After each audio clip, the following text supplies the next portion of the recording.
Pasensya na sa abala. Sabi nila sa akin, kinuha niyo raw lahat ng puding. Pwede niyo ba kaming bigyan ng puding ninyo kahit na konti lang?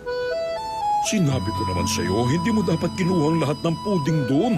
Oh, ito ay napakalambot at malinamnam. Mukhang napakasarap nito. Pasensya na kayo ha. Pwede kang kumuha ng dalawa. Hindi naman kami paramot. Ayoko! Akin ang lahat ng to! Ano ka ba? Pasensya na kayo. Galing pa kami sa malayong planeta kaya pagbigyan niyo sana kami. Kapag hindi namin natikman ngayon ng puding, hindi namin alam kung kailan pa namin ito matitikman. At saka dito lang ito matatagpuan. Kaya pakiusap.